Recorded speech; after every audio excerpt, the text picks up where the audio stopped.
Westeros! And welcome to our Morning Throners podcast. I'm Nelson. I'm Jeff. I'm Glow. I'm Kyle. And we're the fucking Morning Throners. Welcome back to another episode of your favorite Song of Ice and Fire podcast. We're the Morning Throners. We're here talking Tyrion 2. Lots of notes here. Lots of notes. That was a full page. So we took a week off from recording, but Kyle read this last week, and we've been playing Xbox several times. And I've just been itching to talk to Kyle about it, and had to hold back. So gotta hold back because you give away too much info. Well, So yeah, we we don't want to have the same conversation twice, kind of thing. Yeah, We've Well, done that a million times by now. Pretty much all We me usually don't. and you have. Yeah, No, I try Josh, to not do it, but Kyle. Nelson will call me and blah blah blah. And I the got first cool, time, man. Thanks for calling me, dude. well, the You've first time I definitely read got this some before. book, Nelson says every yeah, because I don't chapter. get phone calls about it. Well, no, I send Glow the links to the theories because I know that's what he likes. Jeff just doesn't even understand what he's reading half the time, so I have to walk him That's not true. through it. There's a lot of Game of Thrones words that do throw me for a loop. I can't even look them up. But let's jump right in here. So we got Tyrion, not in his solar, so he's probably got a So where is he? This dining is a good. Does it room ever type of tell deal? us where he He's is? in the They small do. hall. Yeah. Yep, he's in the small hall. Okay. So what do we know about the small hall? It's smaller. Two things happened here. It's a bigger hall. It's not the Great Hall. This is like where Ned would feast his men, right? There's one scene Right. when Ned first gets a King Landing where he's feasting. Is this his men where he here. ate breakfast with the girls too sometimes? or- Probably, yeah, probably. But secondly, this is where Arya and They trained. Arya and Syrio would train. Yeah, they would push all the benches to the yeah. side and train in the small hall. Huh, how about that? Yeah. So this is probably like the size of a gymnasium is what I'm thinking. Right? The It's size of probably a basketball solid size deal for sure. Yeah. For Yep. 2 people and some servants right now, that's all that's there. It's Tyrion and Janos and a bunch Yeah, of so servants. huge room, but just they're sitting at a small like candlelit. Into Pretty the dark. table. Sounds Very like it's pretty intimate, dark right? in there. And it's Yeah. Going on dark. a Yeah, date like they're the together. only light. Yeah. So I think that just the opening to this chapter is pretty cool, right? Yeah. Janos Slint was a butcher's son, and he laughed like a man chopping meat. I just like that. I think, and then a lot throughout the chapter, we get a couple. I mean, there's obviously this whole for the Janos part.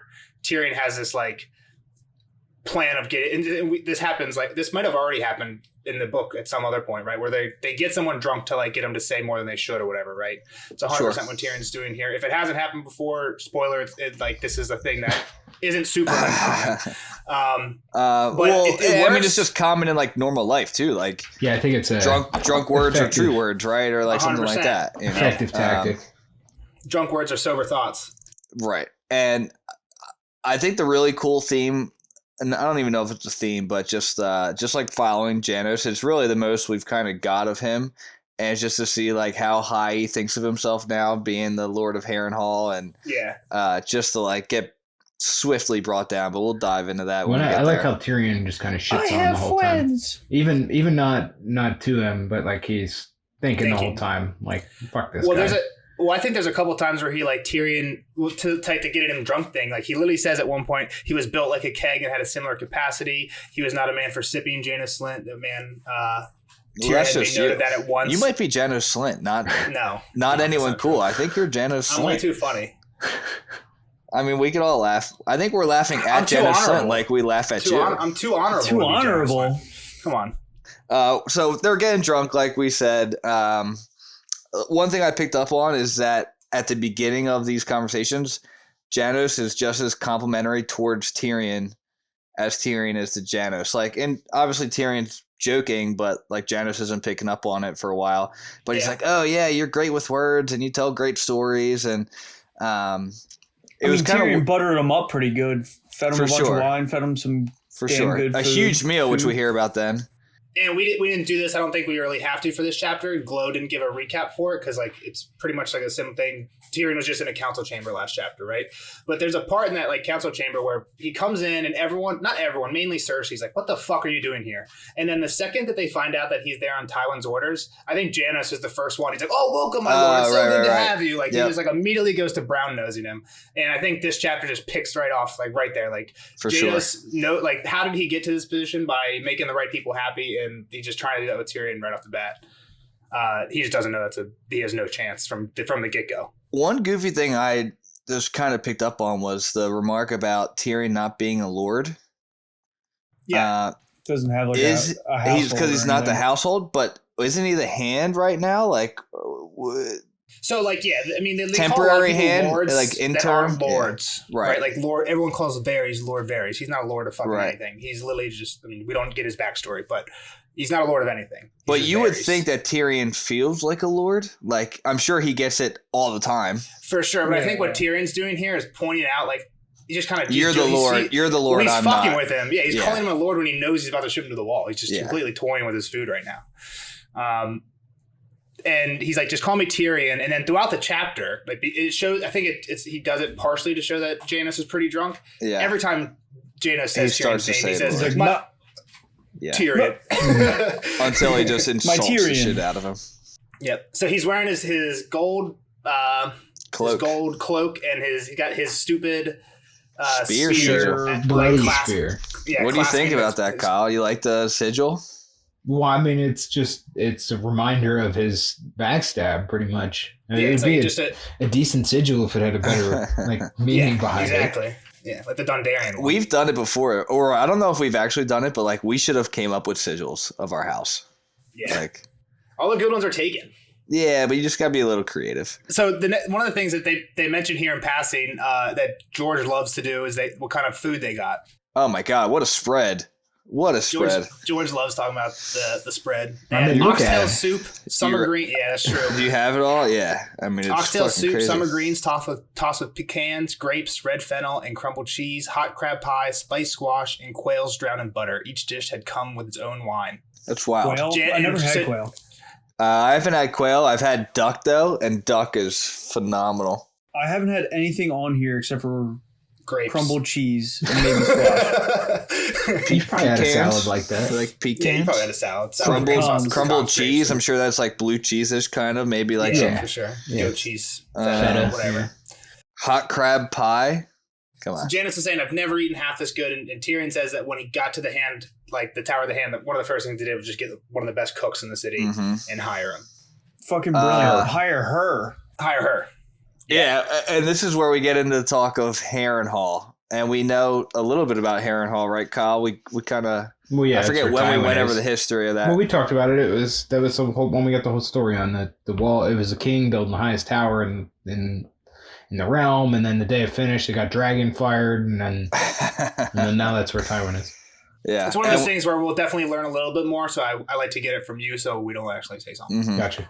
I didn't know it was costly to maintain, though. That's I mean, just think Well, about it's it. just So, space, like, people, everything. I don't think this is a spoiler. At Clean. Harrenhal, there's a hall called the Hall of 100 Hearths, where there's literally just 100 fireplaces. So, like, that's just ridiculous to maintain. Like, You need that's a a ton lot of of fucking chimney. wood. You Yeah, don't just need to put fire in every fucking fireplace. I mean, obviously, but that's the type of thing that they're But talking then you about. got to here, like I clean think. it too, right? Like Yeah, you want it's to. just ridiculously big. I mean, I guess it's already was set on fire. So what's the worst that I can mean, happen now? even then, it's just the bigger the building, the more upkeep. Exactly. So Tyrion's like, "Hey, man, you're a brave man to take over Harrenhal. Bold man. Bold man." And we do hear about some of the tragedies, right? I think of the main family. Didn't we? I By forget. Harrenhal? Before do they talk about it here? No, I think that was when we No, it was talked the about last. before. It was like It's 2 cursed. chapters ago or something. Yeah, I think we did. But again, that's why. Yeah. We won't have to die into it, but that's So, and he's like, "Oh, should I be afraid of some stones?" And it's like, Exactly. this guy And is. he's like, you got to be bold to rise like I did. And he's like, you're bold too, small but bold. And Tyrion's like, thank you, and then gives him more wine. He starts to refuse. He's like, nah, bold man drinks his fill. And then obviously he just starts drinking more wine. And then this is kind of where they start to get down to business. Mm-hmm. So you think Tyrion's like thought he had enough line out there that like, all right, like hook, line, and sink him now? Well, yeah, probably. But one thing I also want to point out to Glow and Jeff, that they don't show this at all in the book. Like, No, dude. And that's how like, can they, right? Like, there's no point of view there. it This is a happened scene- so fast that like I was Yeah. like, who the fuck is Janos Slint? Like, it Well, like no, that's not what I completely mean. went over my That's not head. what I mean. But The murder of the baby and the mother takes place in the show. Like, you see it happen. yeah, We don't see it at all here. This is Right. the first Right, mention of it yeah. at all, right. right? So I guess like, I was a little. I meant like the combo between. I'm just saying on a first time Yeah. read, as a first time reader, you have no idea what they're even really fucking talking Yeah, about here that's true. until you get like halfway A through little this bit conversation. more Right, shit. right? Very Yeah. true. Am Yeah. I wrong about that, Kyle? No, you're right. At first, I didn't know exactly who they were talking about, but once they kind of got into at the brothel and stuff, I figured it out pretty quick. Yeah. Well, even like the cat Deem, like Allard Deem. like we don't That's the we first don't time know I heard who that he is, name, and right? guess what? He doesn't Yeah, really it's first fucking time- yeah, matter first because it mention. sounds like he's getting tossed overboard. Yeah. But So we're jumping a little bit ahead. The first thing that they talk about is, and that's my fault. who's gonna replace Yeah. Janos in the City Watch? Janos has given Tyrion a list of recommendations, Mm-hmm. 6 bulls. Six cats. Six One's people. Allard Deem.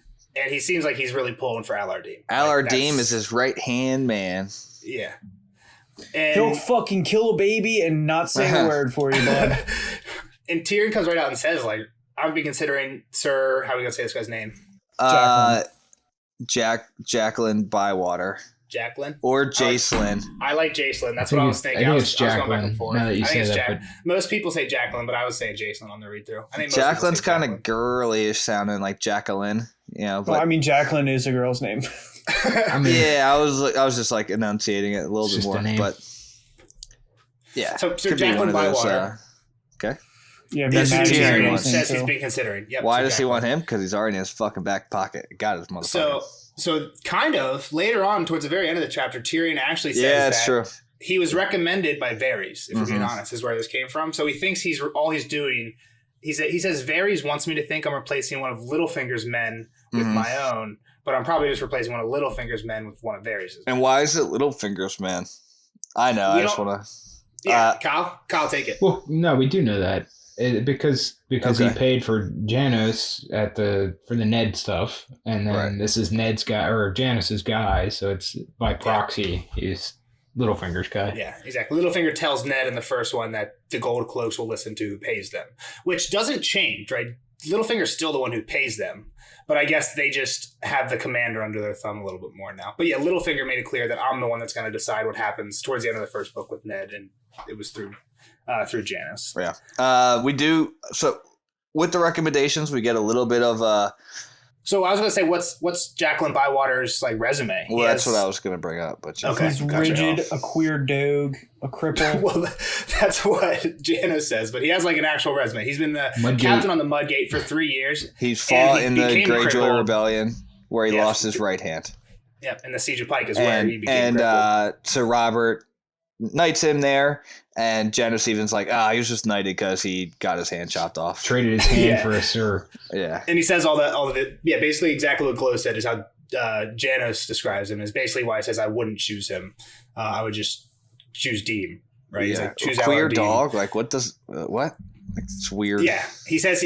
So Queer Janos dog, says he weird- thinks a weird that bird. Jacqueline is like a hothead, or like he's like a high opinion of himself. He thinks too Yeah. much of himself. Don't bother. Just ask Deem. And he's like, no one really likes Deem. And Janos says like, yeah, but he's feared, and that's better. It's better to be feared than loved. What's that from? I want people to fear how much they love me. What's that? That's probably from a bunch. That's from The The Office. No, not that. No, it is. Um, When I It's better just- to be feared than loved. It's an old. it's yeah. just like an old like war general Oh, okay. person, I think, Whatever. or yeah. Yeah. But the Michael Scott line is Yeah. better. Okay. I mean, every Michael Scott line's better.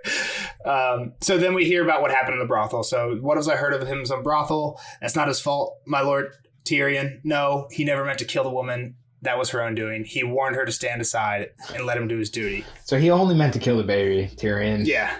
Get He's over like, Oh it, man, dude. he didn't mean to kill the woman. It's like, cut the guy some Like, slack. even if that was your only job and the woman rushed you, you couldn't have like mushed her away. Like, you big knight, you had to like go stab her in the wherever. Like, And is he the only one in this brothel? It wasn't like 5 of them are yeah, came in here. Or you at couldn't. least 2 of You like, couldn't him have and his gave her a partner. stiff arm away. And I mean, God, Yeah. don't give me that. You wanted to chop that girl down. Yeah. So this is the girl that Ned went to see in the first. Did you get that, Kyle? That this was the same one that Yeah, Ned went to see it's in the Robert's first. baby. Yeah. Yep. Yeah. So And we know that the girl like did love Robert. Like, Yeah, was yeah. she like? she told Ned that. Yeah, That they were gonna get married. She was or fucking whatever. infatuated by him. else. Yeah. So she gives Tyrion gives him some cheese now and says like, "Why'd you pick Deem for that?" And what's 'Cause he Janos wouldn't say anything about it. He was gonna go do it. Didn't give a shit. Well, exactly. Like, a good commander knows his men, and I knew that he's the type that doesn't ask any fucking questions. He just does it. Yeah. Not a word afterwards, and not a word before, right? And Um, is this where Tyrion's like, just like you, right? Or Or he says he that brings it later up. on. Yeah, he brings it up about himself, which is just like, bam, So, like you're dead. Janos You're done. says here, not everyone is made for killing a whore and their babe. And Tyrion, for a second, just like loses track of the conversation and starts thinking of Shay and Tysha. He's got a lot of and all the women that had taken his coin and seed over the years. He's got a lot of run-ins with the brothels. Yeah. With the hoes. He's got respect for the prostitutes. So Tyrion, his main goal here is to really get out who. I'm sure he cares about the dead baby and whore, but he really wants to know who's kind of like playing with the strings behind the scenes. And Janos, give him credit, catches on. Like, yeah, a little bit for sure. A little bit. You know, I think he ends up kind of giving it away, but he doesn't blatantly just like come out drunk and say it. Yeah, and Tyrion comes kind of right out and like asks him about it. So who sent you after the horse bastard? Yeah, exactly. But if he was like drunk, like you would think like, oh, Cersei, but she would blah blah blah. I mean, he was talking drunk, about right? cheese and then jumped right to. So who sent you to kill the horse bastard? Yeah. Well, then right after that, right, Tyrion goes and like he laughs a little bit. Says to take some more cheese, comments about how there's not going to be a lot of cheese soon. Because then when Tyrion's talking to Janos about it, Janos says that, like, yeah, Deem's just like him, not a word before or after. Well, no, Tyrion Really? says that. No, it's Janos. Janos says No, never question and Slim says never a word premise afterward, of- not with me. Yeah. And then Yeah, Tyrion yeah, goes, as with yeah. me. So So Tyrion that's makes what- it- yeah. Yep, just Because he the did same. say the word afterward. That was Yeah. said No, I with mean, both of them. he made the comparison, but he didn't Yeah, connect gotcha. it to Tyrion the did Deem that. statement. Yeah, and Janos has the balls to say it's going to be a tough to fill my shoes here. Like, good luck. I'm a bold guy. Yeah, exactly. Well, then this is where we get into talk This is of when Tyrion starts to say, like, it's going to be hard to fill your shoes, but whoever the Night's Watch has the same problem. what? What do you mean? No one cares about them. Yeah, exactly. He's like, Gior Mormont has the same problem, right? To fill his he has the same problem. And Janos thought for a second that he was talking about his sister. Do you guys remember her name? I forget What's her name. Mage more. Mage, Mormont? yeah. Mage Mormont. And her sister and her daughter's Darcy, who fought with Robb.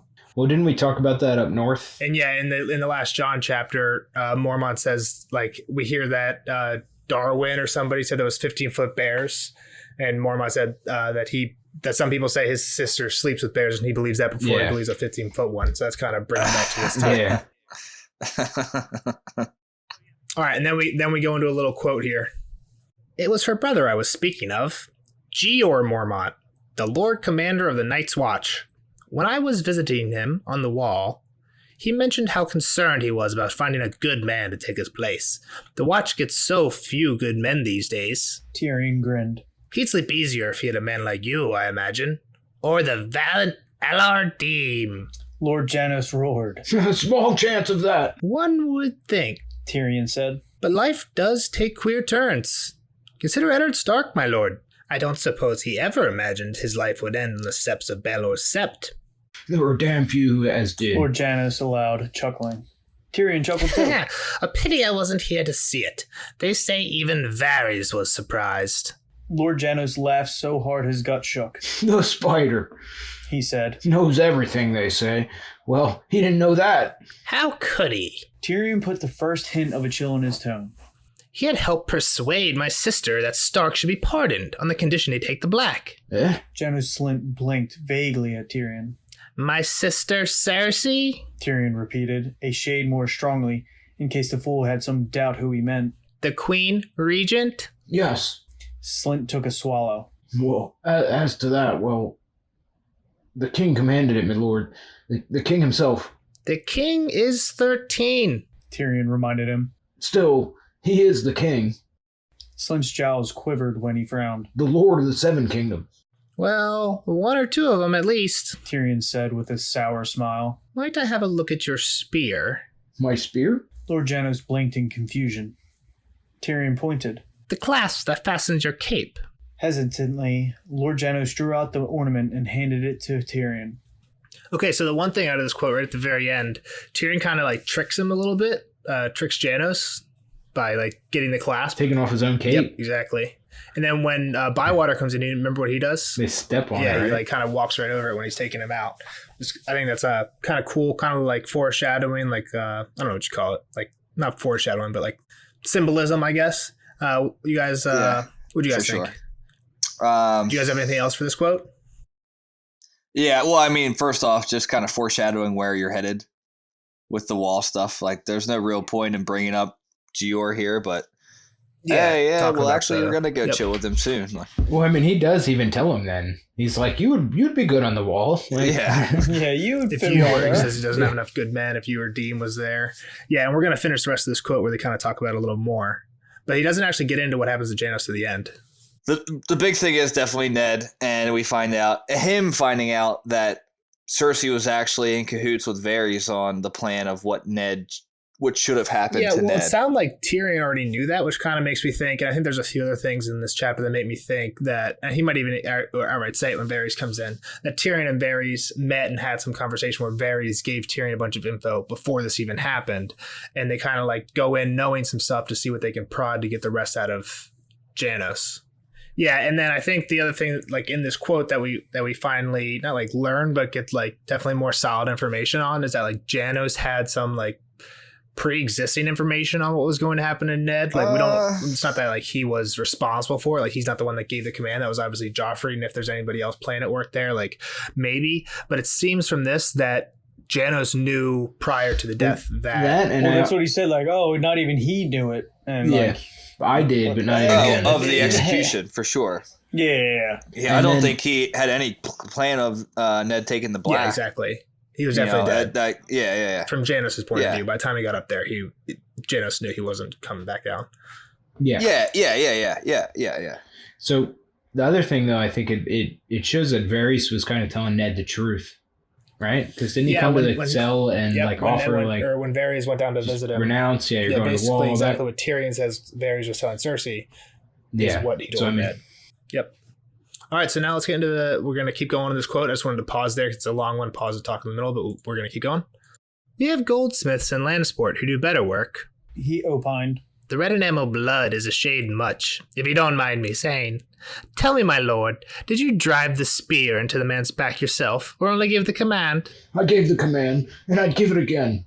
Lord Stark was a traitor. The bald spot in the middle of Slint's head was beet red, and his cloth of gold cape had slithered off his shoulders onto the floor. The man tried to buy me. Little dreaming that you had already been sold. Slint slammed down his cup of wine. Are you drunk? If you think I will sit here and have my honor questioned.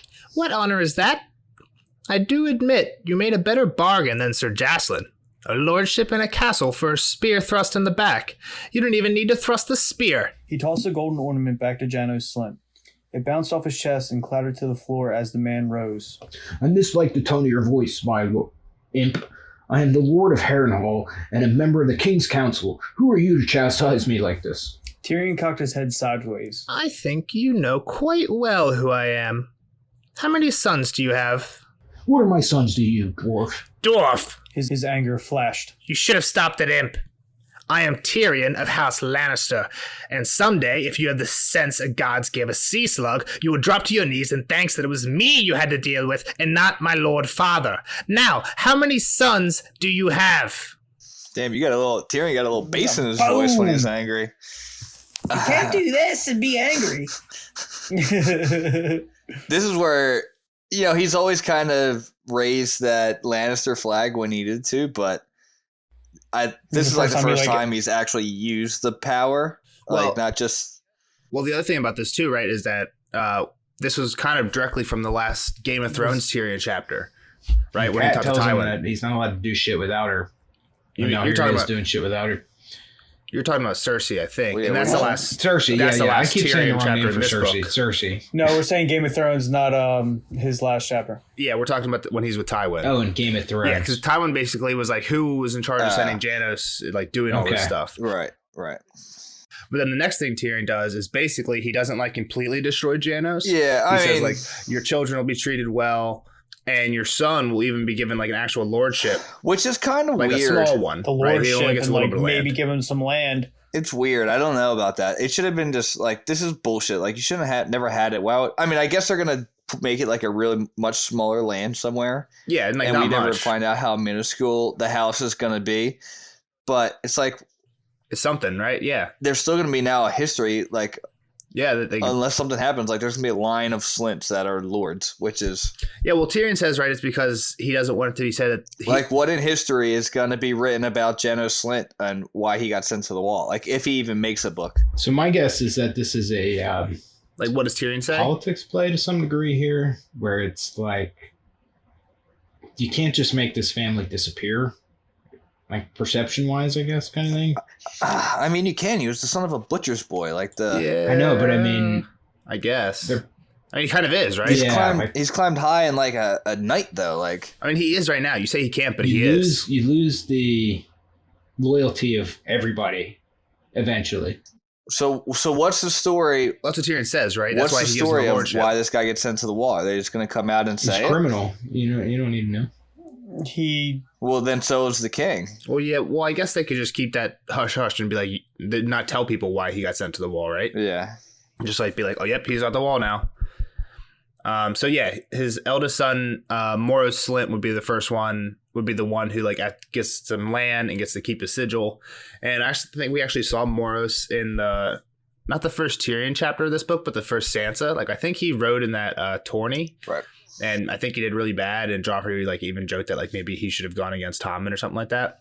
Yeah. So then basically for a minute, Janos is like white and he's like terrified what's going to happen to him. So basically Tyrion tells him what's good. He says, we're just going. He says, there's a boat waiting for you, Summer's Dream. It's going to sail in the morning, and it's going to stop at Goldtown, the Three Sisters, Skagos, and Eastwatch, and you're getting dropped off at Eastwatch by the sea. And he's like, when you see Lord Commander, give him my fond regards and tell him that I have not forgotten the needs of the Night's Watch. I wish you a long life and good service. And then this is where Janos like kind of realizes like, oh shit, I'm not going to be killed immediately on the spot. And he gets his face, like he says, color returns to his face, right? He gets a little he's like, man, I got a fighter's punch. Yeah, Yeah, exactly. I puncher's can make some chance. calls. Yeah, exactly. I've I got got butcher's friends. chance. He starts yelling about who all his friends are, right? He's like, maybe you're gonna be the one that ends up on the ship. And he's like, well, Joffrey's gonna hear about this. He's like, I got a lot of friends, like Jeff said, Littlefinger, the Joffrey. Queen. I got a I little got- many friends at the court. You'll Queen see. regen or whatever. He thinks he has some power or leeway. Yeah. And then he turns and he like basically gets up, walks the entire length of the hall, and like opens the door. And this is where we meet our new Lord Commander of the Gold Cloaks, or the Lord Right. Commander of the City Watch, I guess, or Commander of the City Watch. I don't know if it's a Lord Commander, but Sir Jacelyn Bywater. The best is like I could just like picture him walking away down the hall, like screaming this Yeah, back, exactly. Like, I've got friends, you'll see. And then bam. Sir Jacelyn Bywater, and he's Jacelyn sitting right there. Jacelyn, and he's got this big ass iron hand strapped to his right arm. Looks freaking sick. Oh, I But, would say right? probably looks really Yeah. cool. As long as it's like on the right way, you know, and you could like Chubbs and Happy Gilmore. Yeah, he seems like he's like a big dude too. Like he doesn't seem little. What do you guys think of Jacelyn?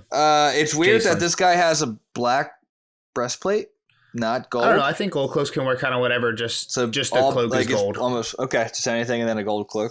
Yeah. Yeah, because they're all gold in Yeah, in the show.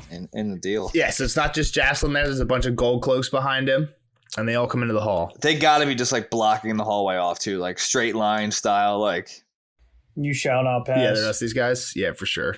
Janos is kind of going back to shitting himself. Yeah, so then the gold cloaks take Jocelyn out and or take Janos out, and Jocelyn comes over and sits with Tyrion. So let's stop real quick for a minute. Let me see, like, what do you guys think of Jocelyn and like Kyle? I guess Doesn't seem like What do you think? Like, Jocelyn we're really gonna see likes him Janos either. again. What do you think's gonna happen with Janos? Oh yeah, for what sure. were you saying, Glow? I want to hear Glow's. What Glow say? Go Kyle first. Yeah, I mean, I have no reason not to think we don't see him, and that's not the Castle Black, obviously, but Yeah, Eastwatch. But he's supposed to talk to Mormont at some point, Which is where? or is that more of a joke? Yeah. I mean, I think it could have Yeah. been a joke. Yeah. Does Tyrion know that Mormont's north right now? Like, Yeah. didn't he send word back down? They just went north of the wall. Well, they took like, Raven. without- Oh no, I don't think he knows he's north of the wall. Well, in that but John chapter, they did say they're taking Ravens because he wanted to make sure that if they didn't make it back, Yeah. people You would would know. think But he might not like have sent that they're going north. you would think like, hey, like there's might be some trouble up north. Like I'm heading up too. Like I don't know. Yeah. But like it doesn't seem like Tyrion obviously doesn't know. Like because he said you're Yeah. gonna see him soon. But I think Glow, what were you gonna say before I say something? Oh, I was just gonna say, Jocelyn does not seem to like No. Janos at all either. He's like talking shit on him, and Well, and the other thing too, you got to remember that Jocelyn was outside the entire time, right? Just listening while while they were talking, and Janice was just like talking shit on Jocelyn. Yeah, just exactly, just sitting there like you motherfucker. You motherfucker. I can't wait. Yeah, I can't wait to you talking to her store. Can't wait to send you up north, bitch. So we do learn that Tyrion also gives Bywater a list of 6 other names to send. It's probably the other. Yeah, it is, right? It's the note that Deem gave Tyrion with the 6 recruits or the people who might replace him. Fuck, I didn't even put 2. I'm like trying to think like who are these 6 people? And like that's that motherfucker. And Deem might have to fall off the boat. Exactly. Yeah, he said something about the waters. Oh, the waves are very stormy, in other words. The waves are pretty rocky up there. Oh man, that's great. All right, so then everyone leaves, right? They leave, yep. And then basically he's just sitting there, and everyone's clearing everything away, and he's just chilling for a little bit. Does he think a little bit more? He's just kind of like in his drunk thoughts. Wine. Yep. Yeah, so Varys comes in like, "Hey, nice job on that." Yeah, and Tyrion like immediately starts shooting shots. Slightly at disappointed Varys in like, maybe I should have you thrown overboard too. Yeah, kind of. Like, I think Tyrion, like, obviously had a conversation with Varys beforehand, and this is Tyrion being pissed that, like, you knew stuff and you still let this happen. Like, we could have prevented some of this stuff. Like, you knew more than you were telling me. And, like, we get a little bit more of that as some of this conversation keeps going. I was going to say, this is Tyrion, like, realizing kind of he's getting played and pulled by Varys. And he's like, I don't like that you're in charge of me. Tyrion realizes that he isn't the one holding the cards. Yeah, exactly. Like later we hear that Tyrion, or that like later Varys tells Tyrion that like he did know about some of the bastards and he tried to save one of them, and Tyrion kind of gets pissed like, well, if you save one, why not save the other one, right? Didn't think they were gonna kill a babe. I mean, if one of them's at risk, that you would think. Why would one be more important than the other? But well, I mean, part of it is it's a girl, right? Like in this whole system, like the boys are what matters. Yeah, like you can't become exactly. If you're a girl, claim to the throne. Yeah, that makes sense. I guess there's a little bit there, but yeah, not the same as if you're a male. Also, he's really young. Like she was only like a couple of years old. And also, Varys is kind of the one. Varys is a guy that, like, he knows what's going on, and maybe that, like, a lot of it, like, if it doesn't fit his MO, like, he's just gonna let it happen still. Like, yeah, he doesn't care. He's not gonna get involved if he doesn't have to. So like, this is kind of why I think Varys is like one of the most interesting characters, right? Because like, all he has is like knowledge and like knowing what's going on, and if he can't just like tell everyone one thing, or else then he's not powerful at all. Like, what good is he then? If Tyrion knows everything that Varys has, and Tyrion doesn't need Varys anymore, right? That's like the thing. That like Varys, like compared to a lot of the other people in the council, has like nothing going for him, right?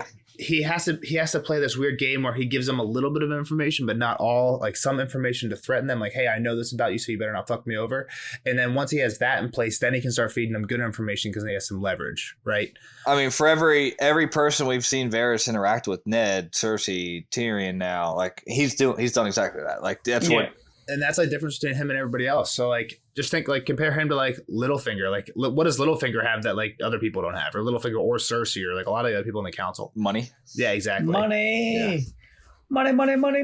Or promise of money. Like I don't know. Varys has information. Yeah, but everyone has information. Yeah. I think Varys has more insider information. And he's better at using it and leveraging it. How's that? No, I agree. And like a lot of the information that these other people have is like through Varys. Like, who's the first person that knows when Cat gets to the city? Littlefinger found her first, but then that was because of Varys. Yeah, exactly. Like Varys is helping Littlefinger. They're playing the exact game he's playing with Tyrion and Ned and everything you were saying, Jeff. He's just playing that with Littlefinger, right? He's playing it with everybody game, for sure. And yeah, it is a game, and Varys is great at it. I think there's a big quote here too that just plays the Varys. When they talk about killing him, you might be disappointed by the result. The storms come and go, the waves crash overhead, the big fish eat the little fish, and I keep on paddling. Yeah, he's basically telling Tyrion right now, like, look, that he's a mermaid. You can turn on me at any time, and I'm going to survive. Like, I'm going to be the one. I've done it before. Yeah. Yeah, exactly. I've been through a whole bunch of shit. I know how to keep my head low. Might lose an appendage down there, but, I'll lay low. This is also, like, one of the big quotes that, like, this is, like, not a huge fan theory, but like, one of the biggest tinfoil fan theories is that Varys is a mermaid. What? Okay. And, like, pretty much it only comes from this quote. There's, like, a few other things that, like, because he's, like, pasty white and, like, but pretty much it's, like, all this quote. But it's a metaphor. Like, Yeah, no, I don't believe it at all, Jeff. I'm with you. He's definitely I a just mermaid. figured- I'm 100% on board. Varys is mermaid. I Tell him just to figured take this his was something trident. that like I should point out because there's like not much other evidence for it, and yeah, it's a goofy weird, for sure. weird little uh, tinfoil theory. all right, so they get talking, and it really comes down to, all right, who made the and I think Tyrion knows this answer already by now. Like, all right, who made the I orders don't of the know. brothel? Janos didn't tell Tyrion the answer to this, right? So He didn't. Tyrion basically No. just suggests that it was Cersei. He says that was what the oh so loyal Lord Janos refused to say. Cersei sent the gold cloaks to that brothel. Yeah, exactly. He just suggested it to Varys, and Varys tittered nervously, which kind of gives Tyrion a hint, right? And then Tyrion asked why Varys didn't tell him that. You left that part out. And Varys does that thing he does where he just like looks so stricken with grief that he can't he's like, oh my God, how was I ever supposed to tell a brother that his sister was doing such horrible things? Your own sweet sister. Yeah, so Varys is like, you must give me forgiveness, Tyrion. I would ask for your forgiveness. No, damn you and damn her. Yeah, exactly. Tyrion's basically like, damn you, damn her. Fuck everyone here. This is the point where Tyrion's like, hey, all right, I need you to start passing on info to me. Like, and we just like, All that's the stupid info. as fuck. He's like, shut up. There's Yeah. too much. You got to know Varys. Yeah, basically because of what I just said, Varys isn't He's going to not do that. gonna, He yeah. can't do that. Yeah, exactly. Oh, I have a lot of Yeah. info. It'll take a That's long what Varys time. says. He's like, I can't That's because like it would take Varys' too long. Response to it. Yeah.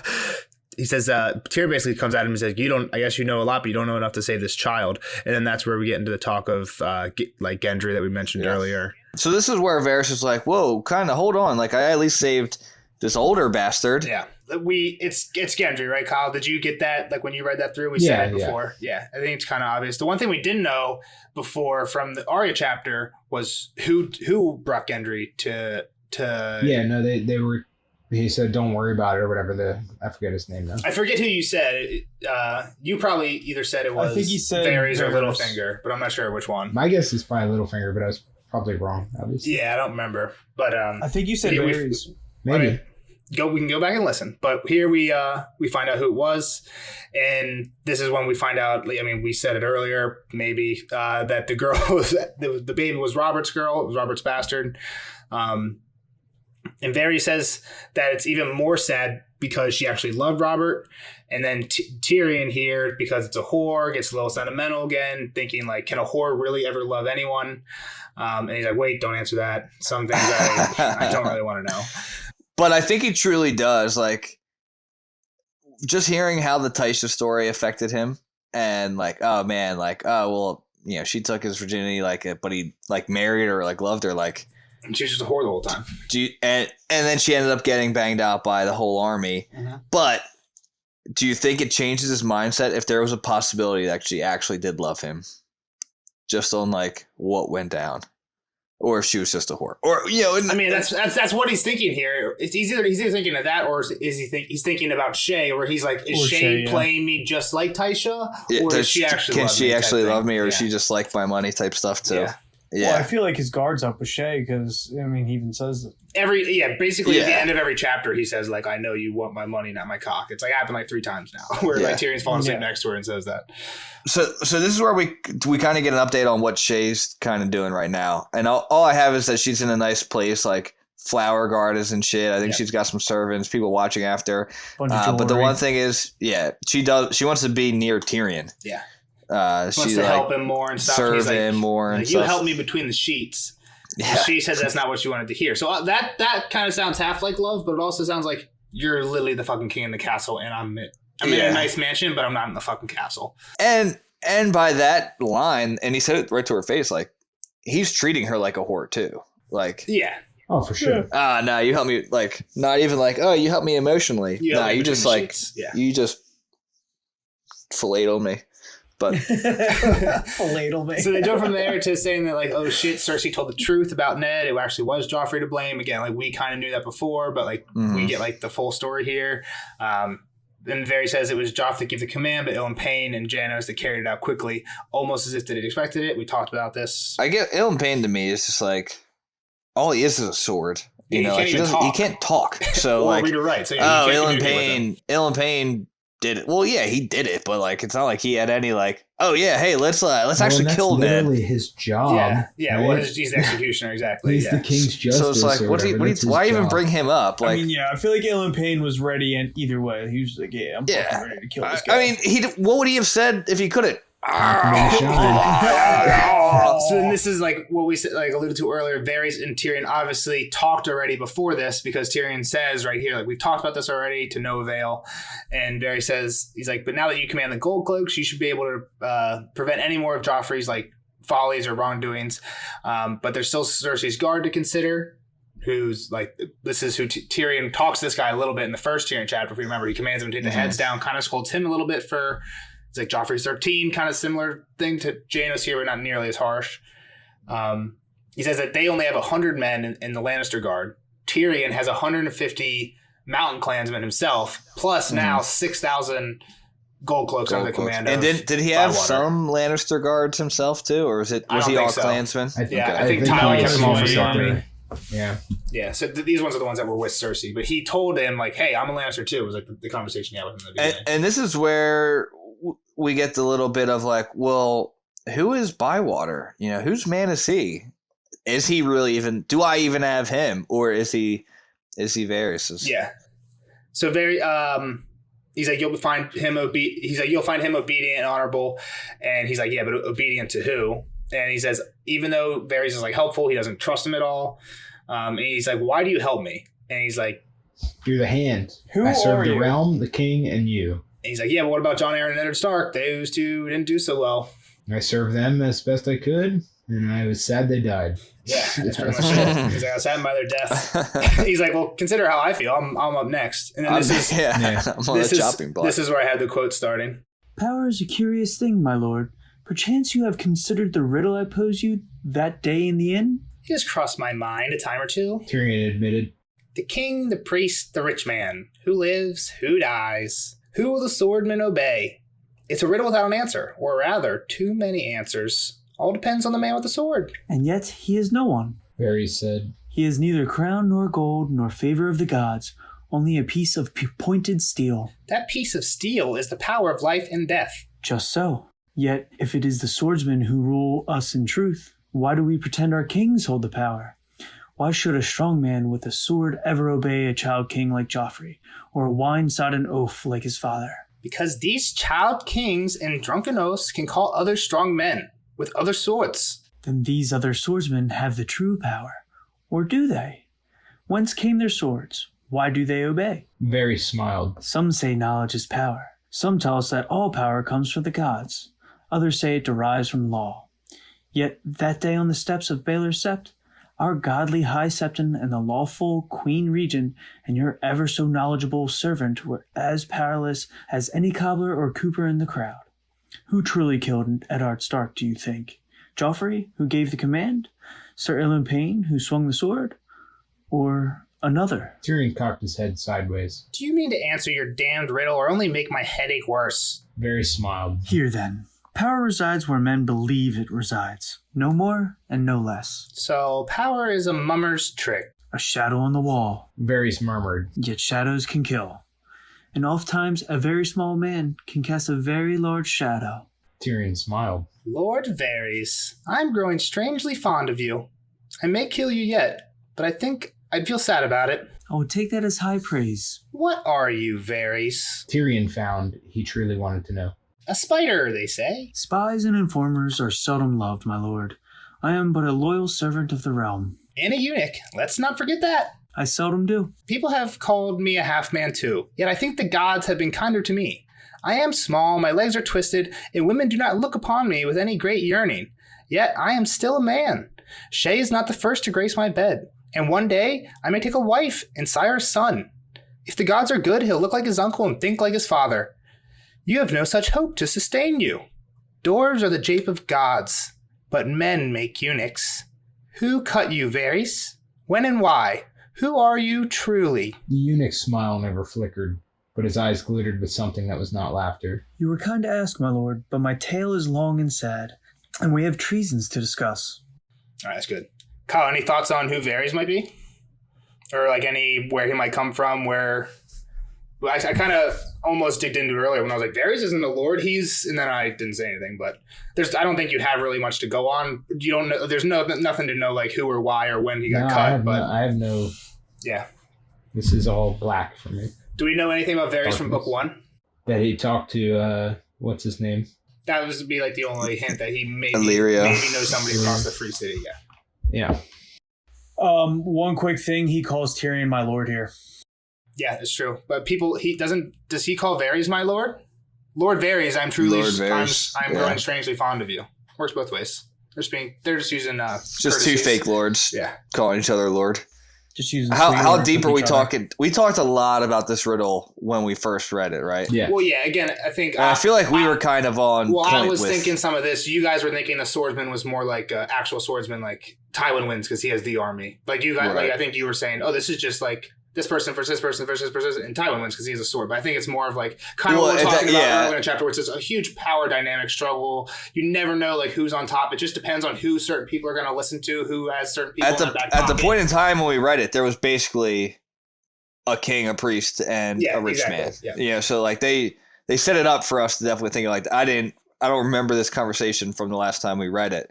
Yeah, I think I was trying to keep it on this track. I mean, you guys were talking about like the actual physical, like almost treating it as 4 different power bodies instead of 3 trying to convince one. You know what I mean? But yeah, sure. We definitely talked about this a lot.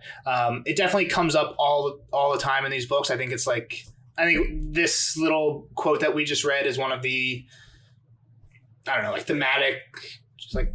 Yeah, I mean, it's like who. It's almost like who are the people going to follow? Like you could put part of that on the back of the book and be like this is what the book's about. Just like sure, all politics. Like who's following who because of what. Yeah. Mm-hmm. Agreed. What about the Ned thing? He literally says who truly killed Eddard Stark. Who do you think? Joffrey gave the command. Ilyn Payne, who's on the sword, or another? What do you think, Kyle? I mean, I think it's Littlefinger at this point. Littlefinger, who's what, whispering in Joffrey's ear prior to. Yeah. Gotcha. Just throwing a whole nother. I was gonna say like you could say that obviously Joffrey for making the order. You could say Janos for backstabbing and not just like or just like not being the Sea's Watchman and like let me think of my own benefit here. I think what Janos did that I think you can hold him responsible for here is he obviously knew prior to going out there what was going to happen, and Cersei and Varys did not. Yeah. Right? You gotta let other people who should be making decisions know all the information, right? Like he knew something. Exactly. Mm-hmm. Yeah. But like Ilyn, like that's just his job. Yeah, I don't think you can really blame him. It's not Ilyn's fault. Like unless like Ilyn's like he's not in some back room with Varys and Littlefinger planning. You can't fucking talk. Like, oh he really I'll is just kill like him. a robot who does whatever people tell him, kind of. Yeah. It's like what? Poor Ilyn. He's just being used. Right. So then Varys we get into these treasons of just like everything that's going on, kind of pretty much in King's Landing. I think everything, basically, maybe the last one isn't, but there's just kind of a list of them. And Nelson, I'll read them out, and then you can kind of say like what Tyrion replies to them. Yep. All right. So the first one is that a White Hart is a boat that's about to leave King's Landing and offer swords and ships to Stannis. Yeah, so this one goes back and forth a little bit, but at the end they decide that this one, the best course is have Joffrey deal with it because obviously Joffrey's going to be over the top and everything and make it public. Like they could take care of it privately, but they're just going to make it public so that none of the other captains get any ideas either. Mm-hmm. Right? Smart move. Yeah. So the next one is Horus and Haber Redwine are set to escape from the cells. They've got a guard. They're paying off a guard basically to slip them through the back door. Exactly. Are you going to say what the plans are? Well, and they have another arrangement to go board this other ship called the Moonrunner, kind of like. Right. Sorry, I missed that one. I missed that part. Well, he's going to take care of the guard that they're bribing, essentially, so that they have no way out anymore. He's going with Janos. Heading up to the Night's Watch. Are they in the cells, or are they, like... I think it's like a Sansa situation, where they probably have freedom I knew there were... But they're still prisoners, yeah. Because they're kind of at, like, court sometimes, too, aren't they? Basically what's happening is Renly is calling all his armies. Red wine should be abandonment to them, and they're just not. They're just staying completely out of it right now. right? They haven't sent their army to join Renly's Right. yet, but they obviously Because haven't joined the Lannisters yet. They're just dead. doing nothing, basically, and this is probably a big part of it. Yeah, Because yeah. Yeah. So we get some cool news about Timett that he killed a cheater in a Fucking game of cheating son of a tiles bitch. down in, I guess, in the city somewhere, playing a game of tiles. Well, it's funny. Tyrion's like, well, was he cheating? Yeah. Varys is like, without a doubt. He's like, all right, well, just give my guy a pat on the back. That's all I call it. Yeah, people should be happy. he'll have Kill the the king's. cheater. He'll have No, the king's no thanks. cheating in tiles. Timmy will That's have like the king's thanks. That's like, imagine finding like a hacker in Call of Duty, like, you motherfucker. Like, and just And break their reporting them. controller. And then winning anyway. Yeah. So the next one is that the Comet has now brought new priests into the city. Large influx of holy men. Right. Yeah. Tyrion says. Scaring people, Tyrion man. kind of chalks half of it up to there's a comment, but it's also almost the 300th anniversary of Aegon's conquest, so it's expected that people are going to go crazy and shit like that.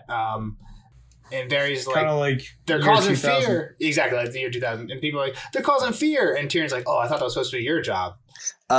It's kind of weird. I mean, the Comet has literally been brought up in every chapter. Well, I mean, it is massive news Yeah. in that time Well, where are they period. going But to do this with is- the priest, Jeff? We didn't talk about what they're going to do with them. They didn't, nothing. Absolutely nothing. Yep, just let me go. All right, so the last one is this lady. What's her name? I Lady don't have her Tanda name. Stokeworth. Tanda Stokeworth is having a dinner party. She had a dinner and- party. Okay, she had a dinner party, and a guy stands up to toast to the king, and God. Balon Swan made a joke that, well, that's going to take 3 cups. Yeah, we need 2 more cups or something like that. Yeah. I don't get that. There's There's 3 kings. kings right now, you fucking nitwit. Oh, I'm an idiot. That's a good one. Yeah, so Lord Giles Rosby raised a glass. There's to actually the king. 4 kings, right? Well, yeah, but I guess they haven't heard. So which are your 4, Kyle? Yeah. Well, it'd be Robb, Stannis, Renly, and Joffrey. I don't think anyone knows that Stannis has thrown his hat in the Yeah, ring yet. Stannis hasn't done anything. Okay. Yeah, is I think probably why. But they I mean, just those the other ones. ship was going to Stannis. I guess that's true. Yeah, I don't know. Maybe they don't know Rob is. They have to know Rob, right? No, they know Rob is, yeah. I mean, do they? Maybe not. He only got crowned last cat chapter. I always assumed it was Rob and Renly and Joffrey that they were saying was a 3, but you're right that I don't know. they are talking about a ship going to Stannis. Yep, and Tyrion's like, they're joking. It's a fucking joke, dude. Calm the fuck down, and that's it. Basically, Varys out. I mean, can you imagine, though, like, say Varys is talking to Joffrey, like, giving the treasons to somebody else? Yeah, so Could be different. So let's see. How do we think Tyrion's handling these? We had 5 political, like semi-political things to deal with. How do you give him a rating? 8.2? 9. B Wise plus and maybe. gentle. I mean, Yeah. we all use different rating systems there. I know. I said what Barry said. Like I think the Yeah, I Joffrey mean, thing is maybe not a great idea. Like giving the guy to Joffrey, like Joffrey's kind of ridiculous, but I I don't mean, know. Well, at the that's same what he time, wants, I though, mean, as an he's example. going to fight for another quote-unquote king at this point. We don't know if he's a Yeah, He wants him to be made an example of, and that's main how to do it. example. yeah. I mean, keeps Joffrey occupied, like you said.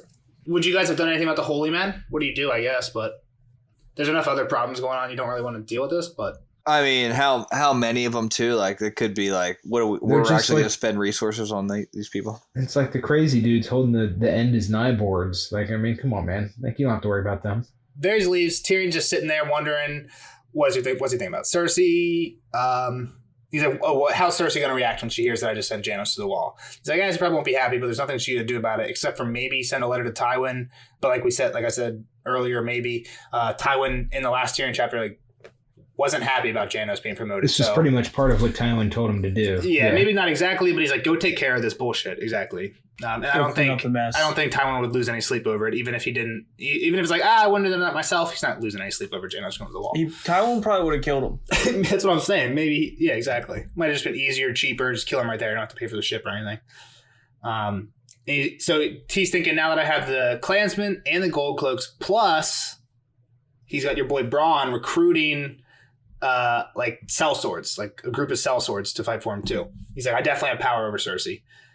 So he's like, oh, but Ned probably thought the same But thing. Yeah. And but Ned does he? definitely did, because he Yeah. thought he had the gold cloaks in his pocket, just like Tyrion now thinks he has the gold cloaks in his pocket. So, Tyrion at least has doubt that he might not Yeah. be stronger than Cersei, Yeah, which is which smart. is good. Yeah. Yeah. Ned right there. So he gets back to his solar. Braun's chilling there for him. he tells him that we get the real story of Timmet, which is great. Yeah. I think he tells Bronn what happened. Janos going to the wall, and then he says, "This is where we find out that he thinks it's a Varys man." And then he's like, "Yeah, this is where we get the story with Timmet." So what did Timmet really do here? Caught the guy cheating, stabbed him right in the hand, then grabbed him by the throat, did something with his fingers, and ripped it out. Does this thing where he stiffens his fingers. What does that even mean? Just like, I don't know. No, I think it just means that he jabs them in so hard that they go straight. Yeah, that it's strong enough to. You just like, dude, that's crazy. He just rips his throat out, and then he says that he thought the cheat thought that a one-eyed man would be easier to cheat because we heard that Timmet is such a badass that he burned his own eye out, right? So Timmet only has one eye. And he's asked how the recruiting's going. He says going well. And how does Bronn do this recruiting? It's a pretty cool system. You want to read that quote, I Jeff? like it a lot. Who's the Bronn? Yeah. That's the Bronn quote right there. How do you know which ones to hire? I look them over. I question them to learn where they fought and how they lie. Bronn smiled. And then I give them a chance to kill me. While I do the same for them. Have you killed any? None we could have used. And if one of them kills you? It'll be the one you want to hire. Tyrion was a little drunk and very tired. Tell me, Bronn, if I told you to kill a babe, an infant girl, say still at her mother's breast, would you do it without question? Without question? No. The sellsword rubbed thumb and forefinger together. I'd ask how much. And why would I ever need your Alardine, Lord Slint? Tyrion thought. I have 100 of my own. He wanted to laugh. He wanted to weep. Most of all, he wanted Shay. Tyrion always goes back there. Tyrion always goes back there. What a boss line by Bronn. I hope everyone's seen. I hope everyone's seen The Town. The movie. The movie The Town. I just have one question. Whose car are we taking? I got it. I need your help. You can't tell you anything about it, and you can't ask me any questions. We're gonna hurt some people. Are you in? Whose car are we taking? Whose car we taking? Like, oh my god, what a great line! I'll send you the clip. I don't think it's quite. That's not quite the exact thing that's happening here, but it's close. That's more of a just like, I got your back no matter what type thing. This is just like, this is like, pay me enough. But it's a price for anything. Similar. It's close. I don't know, but it's good. Either way, they're both good lines. Kyle, a lot in this chapter. I think we're definitely having a little bit to go in the spoiler section, so I don't want to linger here. If you want to say anything you got, any predictions? So this was probably one of the better ones. I feel like I probably went over this before in the sense that I usually don't like these chapters where nothing happens, but this one kind of enough stuff did happen still that it made the politicking enjoyable, I guess. Yeah. It was a good chapter. There's some good politics in this one. For sure. It was cool to kind of see the power struggle between Tyrion and Varys and himself, and we did go over this before, and we were talking about it that Varys is the only one that seems to be getting the better of Tyrion so far. Yeah, as well. I don't know about the better, but yeah, he's gotten the better. I mean, that's like kind of the whole conversations he had with him at first was like you fucked with me, like.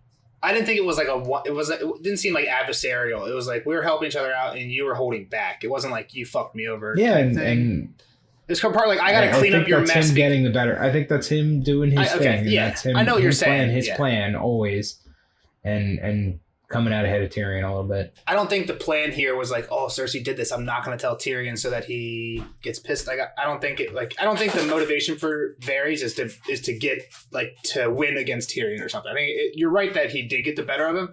I think it's just a consequence of whatever the fuck Varys doing Varys shit. You know what I mean? Yeah, and I mean the motive isn't exactly what I'm getting at, I guess. Like when Tyrion says like, I'm starting to like you. If I killed you, I'd be sad. Like, doesn't Varys kind of reciprocate? Like, yeah, me too. Or no? I think he sees him as a worthy adversary. Okay. Again, do you guys see I don't see them as head to head. Do you guys see these two as head to head? I think it's a little bit more. Is that what you're saying, Kyle? I think it's a little more complex than that. I don't know if that's what you're saying.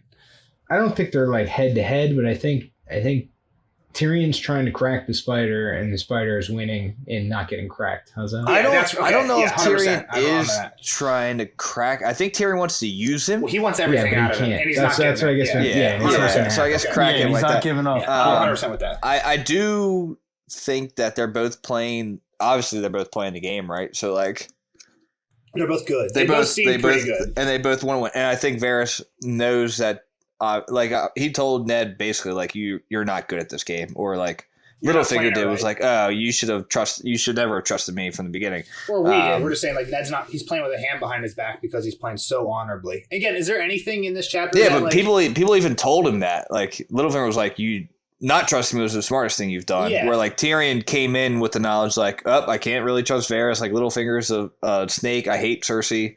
So he was just more equipped. Is what Tyrion does to Janos here not honorable?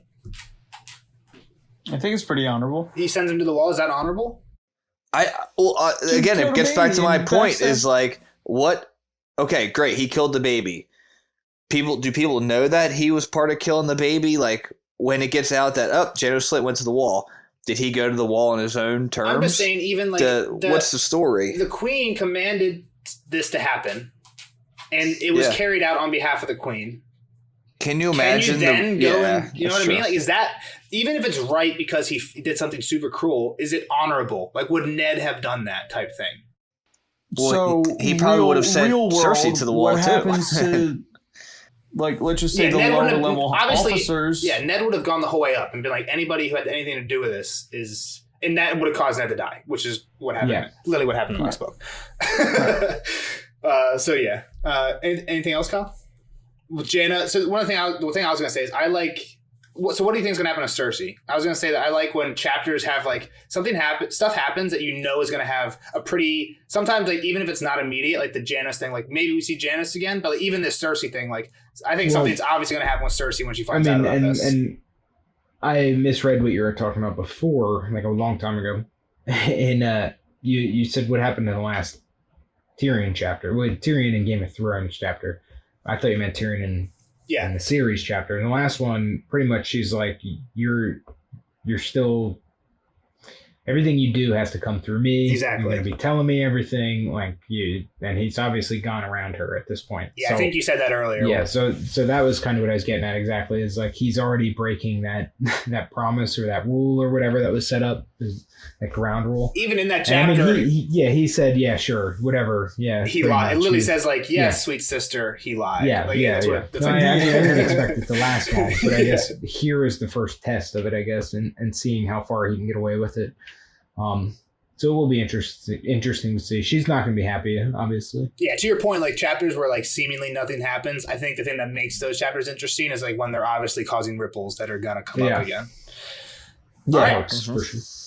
All right. Say goodbye to Kyle. See you next one. See you later, bud. We'll see you on the next episode. All right. Bye, Kyle. Later, nerds. Spoiler alert! Spoiler alert!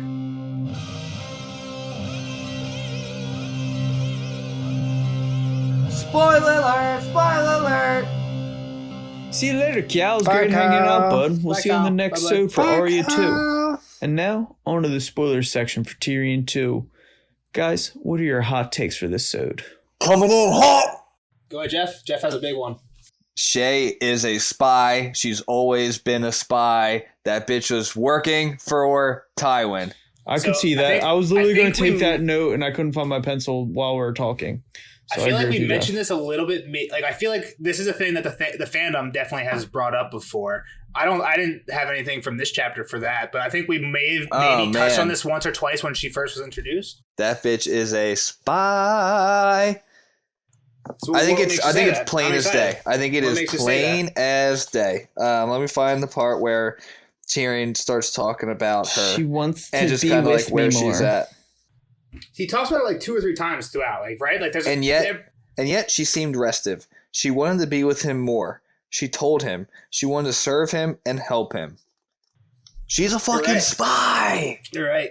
Why would she want to be with him? Like, she just came from. Tywin wanted Tyrion to bring her down. That's why he told her no. Don't bring down She came from getting passed around the Lannister army. You think Tywin's literally using reverse psychology on Tyrion over here? Literally, the moment he told him not to take her, boom. And Tywin knew him. Tywin's in, and it just lays the whole foundation for what happens later. 100%. Yeah, 100%. I think there's like a lot of. I think the motive is really there for this theory, right? I don't know if there's a ton of evidence for it. I think what you brought up here is definitely a good one, but I think this could also just be played off as like, right, like a whore is trying to milk Tyrion, right? She just wants him to think that she wants him to think that like Tyrion's weakness is whores, right? Like this thing, like the Sansa thing, he even feels bad. He just feels bad for like innocent girl. He wants to be like the protector, right? That's like because when he doesn't just like whores to fuck them. Well, he does, but he like what he does is he like takes in a whore. Takes care of him for like a little bit. And like as like a wife. I mean, and Tysha's not a whore. But this is what he's doing with Shay. He kind of takes care of Sansa in a similar way without any of the fucking. He feels bad and like he's not super protective of her, but like even before they're married, he's like stopping her from getting her clothes ripped off in the throne room and stuff. Again, that's just Joffrey being a dick that anybody would do that. Yeah. But I think you could all. I'm not shutting you down, playing a little bit devil's advocate just to have a conversation about it. I'm probably more on your side. But I think there might just be a little bit there of I'm just being a whore and this is what you want to hear. You want me to tell you that I want to be with you all the time. Sure. And I want to be in the castle with you. Like, and it kind of plays off the point of could she love him anyway? Like, she's already making, like, if she was getting paid by Tywin, who's going to pay way more than Tyrion? So, yeah, for sure. Here's one thing I'm going to pose to you guys. How did Shay end up in Tyrion's service? So if Shay is a spy, is Bronn in on it? There's no way he was a spy prior to meeting Tyrion, right? Because he was at the inn at the crossroads. Bronn isn't stupid, right? If Tyrion's rich, where does all Tyrion's money come from? Tyrion doesn't have any like special. I mean, he's smart and witty, but he doesn't have any skills. Yeah. He doesn't earn his own money. Where's his money come from? Tywin. So as soon as Tyrion brings Bronn into camp with Tywin, it's not unbelievable that Bronn, while Tyrion's not paying attention, goes up to Tywin's like, yo, I'm the guy that, remember your son introduced me? I think it's a little bit crazy that he gets an audience with him. You pay me double and I'll spy on your son for you. And Tywin's like, fucking, there's no way Tywin says no to that. The question is whether did Bronn proposition it.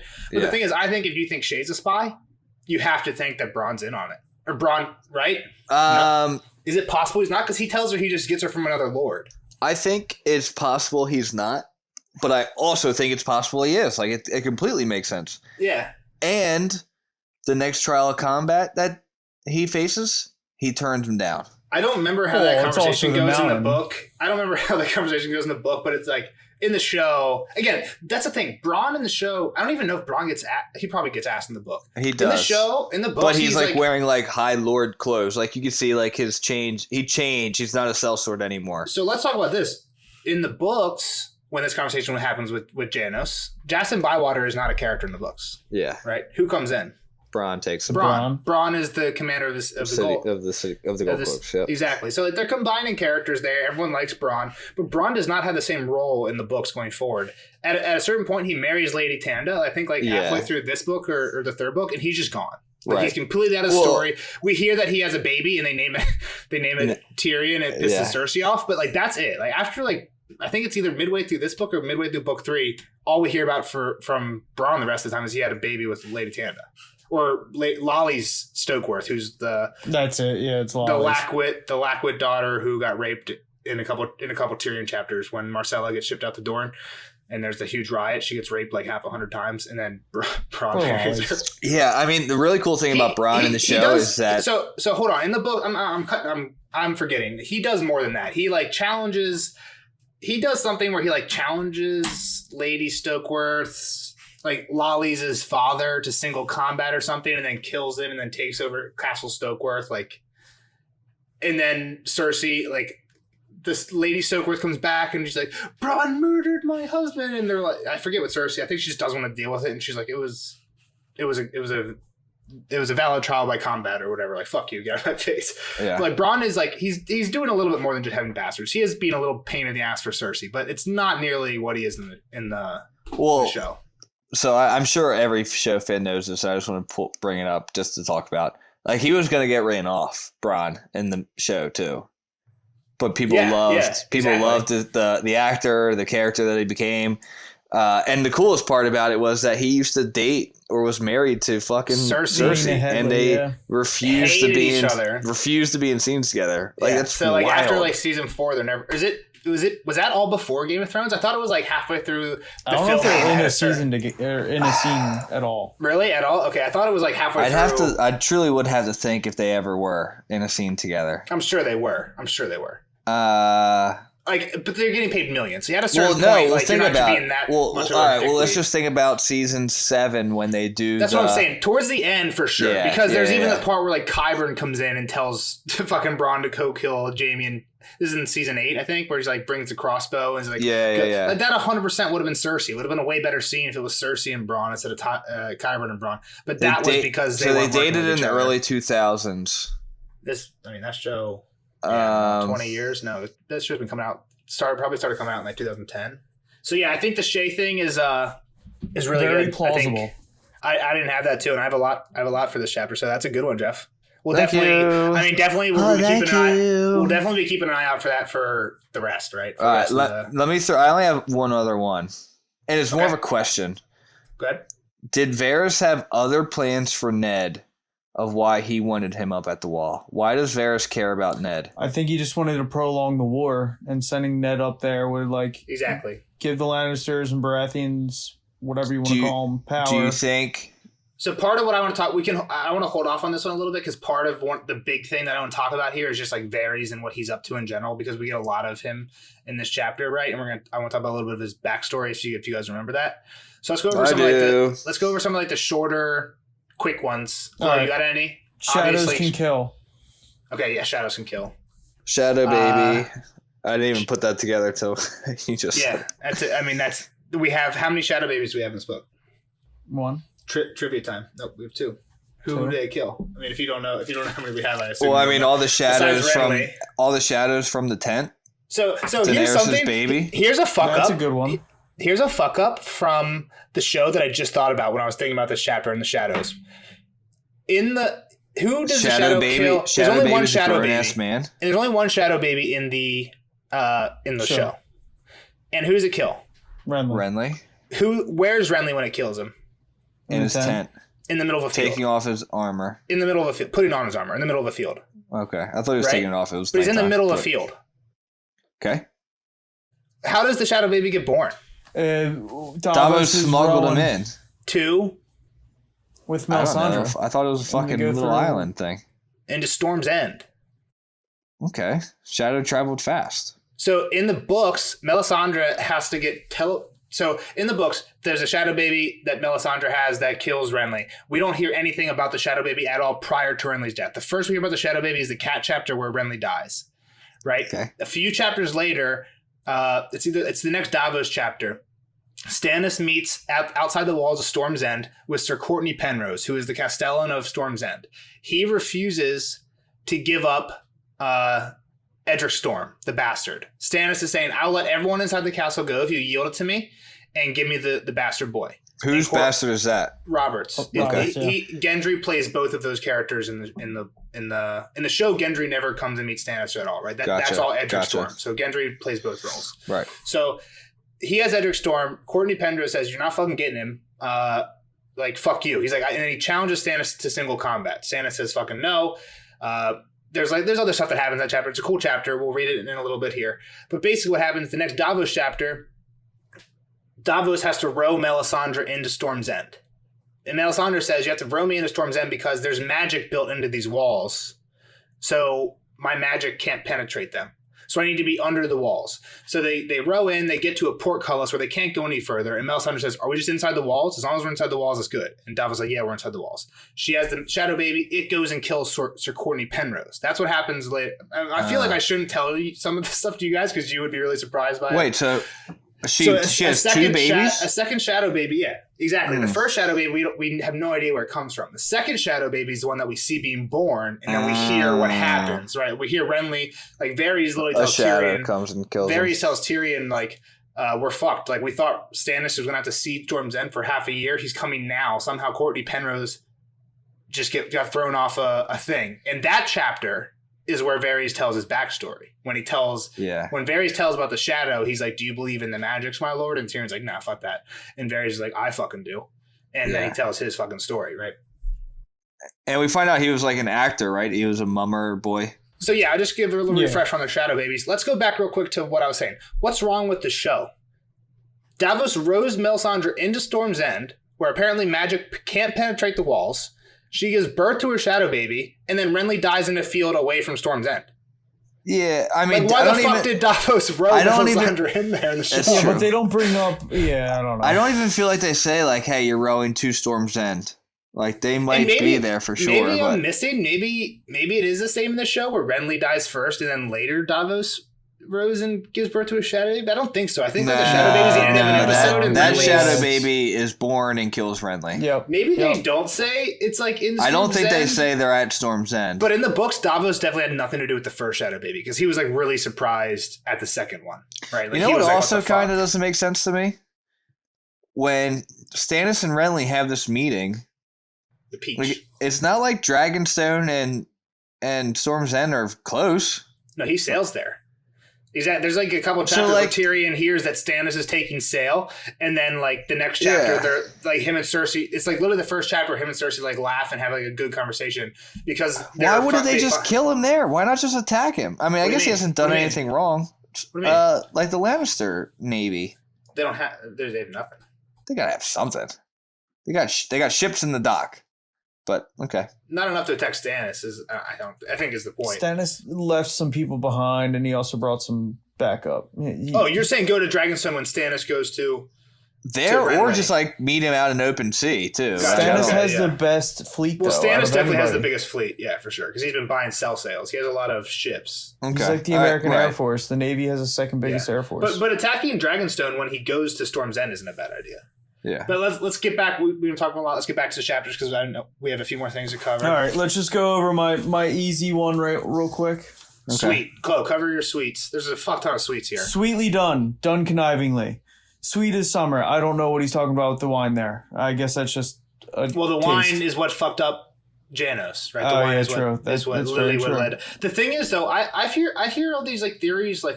You've told me Sweet. I never heard about Sweet before you brought it up at the beginning of this podcast. You said another one, Arbor Gold or something. Commenters told us that Arbor Gold apparently has more connotations to scheming. This seems pretty schemy right here, and they are not drinking Arbor Gold. They're drinking Dornish wine, but it's sweet. Yeah. So point glow, point away from the commenters. Sorry, commenter. Sweet sister. Obviously, anytime you say sweet sister about Cersei, she is not a sweet person. And then poor sweet babe. That one, I was like, I don't know. Poor guy, poor baby. Yeah. I mean, do they ever mix in just a sweet to be sweet to try and throw us off? I mean, the one time was with the lemon cakes. I asked Chloe and he didn't have an explanation. But lemon cakes, and then the sweet soreness with his dick. So I guess I don't know. What's her name is being conniving. She's a spy. She's a spy. She's a spy. She's a spy. She's a spy. Confirmed. That's confirmed. What is that? That looks like you have like a manuscript, like a script. It's like literally like it's a spiral. It's like notebook. a 3-spiral notebook. It looked like a huge wad of like computer papers with 3 staples in it. Like they give out scripts. I was like, are you reading like the Game of Thrones script? Like, I've had this since we fucking started doing this, so it's. I can't believe Shay's a spy. So Tyrion brings up the Greyjoy Rebellion in this chapter, and we're about to get another. Well, the very last chapter. Kat was very adamant. Like, again, it's one of the things that I don't think you pick up on because we read these so far apart. This one, 2 weeks. But if you read this back to back, Kat's like, don't send Theon. Send Lily anyone else. And then in this one, he doesn't, it's a glancing comment, but he brings up the Greyjoy Rebellion. No, it's true. That's true. Right? Foreshadowing for sure. Yeah, it just makes you think about it. The Varys is a mermaid thing. What is this mermaid bullshit? Like, is that never heard that? You never heard that, Glow? You think I go hunting for theories in my spare time? Like, I just trust you to tell me all this theories. You didn't know the Varys was a mermaid thing? You've brought it up because of this podcast, I'm pretty sure. I've never read about it. It's not a serious. I don't think very many people are serious about it. I'm serious about it. If Varys is a mermaid, what is a mermaid in this series? Like, they can just choose one. So that's one of the things. I did say that this is like the only line. There's a few other things. Like, people mention mermaids, right? So like the Manderley Sigil is a mermaid. We hear sailors at Lannisport in Oldstown saying that they've seen mermaids off the coast. When Brienne is in, I know you guys are have no idea what I'm talking about. When Brienne's in the Fingers with, or wherever she is with Nimble Dick, he talks about squishers and like people who live under the water. There's like a few mentions. That, actually. There's like a few mentions of merfolks like around, not a ton, but there's mentions of them. Then so some of the stupid shit that people say, again, I do not believe this at all, but I'll tell you what people say about it is this quote. One is that when Arya, so a lot of people who think Varys is a mermaid think that Illyria is also a mermaid. when Arya follows them in the sewers or in the Dragon Skull, she gets down to them and she loses sight of them once she gets into waist deep water, and it leads out into the ocean. So one is like, I mean, it's so plausible that Varys and Illyrio definitely just slipped out a side door. But one of the things for this theory is like, oh, Arya found Varys and Illyrio coming up out of a well and then lost track of them when they got into the water. So it's like, why would they? That's one of them. The other one is both of them come from Myr. So if they're mermaids coming from Myr. Mermaids. Exactly. Like, again, it's a fucking stretch. I don't know what else there is. Like, people say that, like, oh, that he's not a eunuch, but he says he's a eunuch because he doesn't have a desire for, because he's a different species, he doesn't have a desire for sex with humans. And the reason he wants a Targaryen, people think that the whole Varys of the mermaid thing, that people think he wants the Targaryens to win if he's a mermaid so that they can go up and melt all the ice of the wall and in the north and flood the seas and make the oceans rise. God. I've heard enough of this. Yeah, I don't want to spend too much more time on it. It's a stupid theory. If anybody who listens to this actually likes the Varys as a mermaid theory, let us know. But and tell us why. Tell us actually why it would matter at all. I think it's a funny thing to bring up. It's definitely one of the most outlandish theories. It's definitely. I mean, you want to talk about tin hat? That's fucking. Yeah. So one thing that I almost said in the podcast, when we're talking about why does Varys think it's more important to save somebody, get their book out, Jack, get your book out. When he says it's more important to save Gendry than the other girl. Okay. Somebody read that line when he says like she was a babe and a girl or whatever. Not enough to save this child, it would seem. Alas, no. There was another bastard, a boy, older. I took steps to see him removed from harm's way. Yep. But I confess, I never dreamed the babe would be at risk. At risk. A base-born girl, less than a year old, with a whore for a mother. So Gendry's mom matters. Gendry's mom matters. Gendry's mom matters. Exactly. If we're comparing Gendry, which it seems like what he's doing, if he's comparing Gendry to this girl, there's three differences. One, she's less than a year old. Gendry's not. Two, she's a girl. She's a girl. And three, she's base-born. Now, who knows the difference between base-born and bastard-born? Base-born means you're out of wedlock and your mother is low-born. Okay. Or a wench or a whore. Bastard means is like born before wedding, but it's a high. John, right? If Ashara Dane is John's mother, he's bastard-born. We don't know if John's base-born or not. So even to that point, like John's still a bastard. So his bastards mom have two high-born parents. Base-born. So even to that point where we don't even is a subset of bastard, right? I gotcha. So just to like John's point, like let's even leave Ashara Dane out of it. Let's just say it's before we get into John, let's take it back to this quote. Okay. If she's saying that this girl's base-born and we're comparing it to Gendry, yeah, and Gendry's, that means that if he's saying that Gendry's not base-born, that means he has a high-born mother. I never thought about this before. All Gendry says that his mother is that true? Who's the mother? Not base-born. If you're not base-born, that means you have a high-born mother. I'm pretty sure you can look that up. I'm gonna try. Yeah, but I think you're just saying a base-born girl, Yeah, but he says I took steps to see the boy removed. I never thought the girl was at risk because she was a girl, base-born, and less than a year old. So he's literally saying a girl and less than a year old are two things that are different than Gendry, and why she would be at risk why she wouldn't be at risk when Gendry was. Base-born is also another risk. If Gendry has two high-born parents, he has a way better claim. That might be way more important. I don't think age is important at all. Cersei doesn't give a fuck about the age. And also, the other thing we didn't mention at all, and we did a really good job of hiding it from Kyle, it's not Cersei. Joffrey is one that orders the murder of these bastards. Tyrion comes to the wrong conclusion. So I meant to say that during the whole sweet thing, you think, Varys is lying about the whole kid being killed by Cersei. Bastard's a noun, and baseborn is the adjective of being a bastard. It does say here of lowly birth. Of low birth.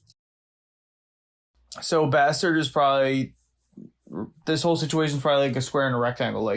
Yeah, exactly. All bastards are bastards. All baseborns are bastards. Exactly. A bastard might not be. Not all bastards are baseborns. Exactly. So does that take away the realm of possibility that? That says that basically what I'm saying, my point here I get it. Gendry could have a highborn mother and Varys might know about it. Sure. Who? I don't know. Why? The only thing, what's he tell Ned? My mother had honey colored hair, right? Is the only thing he says. I mean, it's not enough to go off, but it's interesting. I never thought about this before until No, I read it right here. that's definitely pretty cool. Does it mean that there's no chance that Jon is baseborn?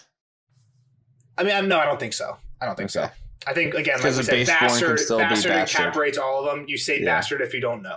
Yeah.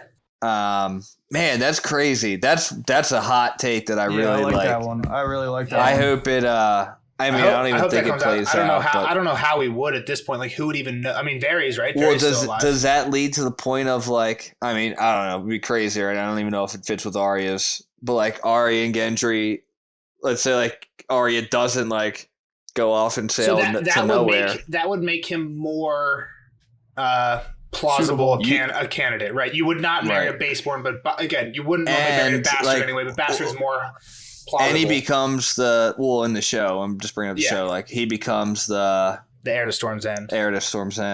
Yeah. So, interesting. So another thing for when I was going to say to Kyle, I think there is evidence in here that of where Varys is from. The Glow read it too. That piece of steel is the power of life and death. Just so. Yet if it is the swordsman who rules in truth, who else we know that says just so? Syrio. That's what he says all the time. Just so. So Bravo. Come on, a lot of people say just so. No, I don't think so. In real life.